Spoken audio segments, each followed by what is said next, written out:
Venons-en à l'épidémie d'Ebola qui n'est toujours pas endiguée en RD Congo. Pour combattre ce virus, les scientifiques travaillent actuellement, notamment à la mise au point d'un traitement à base d'anticorps pour lutter contre le variant Bundibugyo qui sévit actuellement donc du côté du Congo. Caroline Gauss, spécialiste des questions de santé, nous a rejoint. Bonsoir Caroline. Bonsoir Alors Mohamed. ces traitements à base d'anticorps, pour commencer, c'est quoi au juste?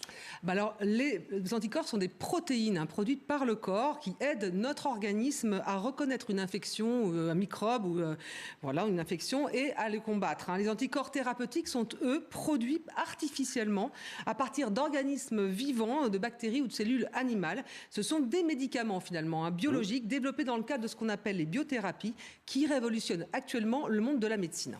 Et comment ça fonctionne exactement, Caroline? Alors l'idée, c'est de programmer un anticorps spécifique pour cibler un germe très précis. Une fois injecté, il circule dans le sang.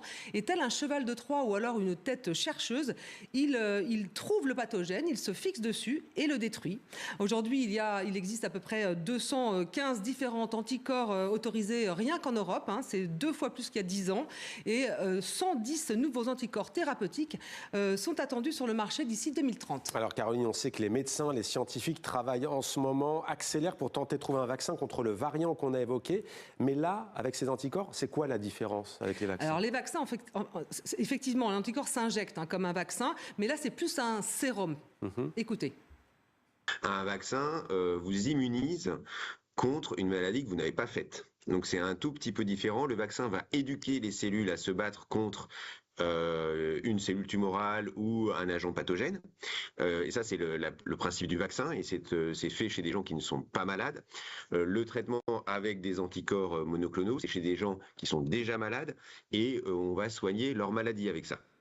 Soigner leur maladie, mais quelle maladie, Caroline? Alors il y a une trentaine de pathologies qui sont concernées, de la polyarthrite au diabète, en passant par la sclérose en plaques, l'asthme ou encore les maladies auto-immunes, et surtout le cancer, cancer de la prostate, celui du sein, du col de l'utérus, à travers l'immunothérapie, contrairement aux traitements classiques comme la chimiothérapie, qui irradie sans discernement. Les anticorps vont donc venir se fixer très précisément sur la cellule à détruire, ou il faut bloquer le développement.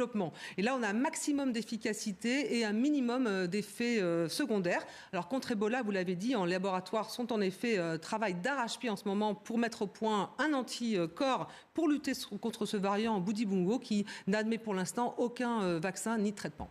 Merci beaucoup, Caroline, pour toutes ces précisions donc, et l'espoir de ces anticorps, même si, hélas, on en est encore loin d'avoir un traitement qui mette fin à cette épidémie.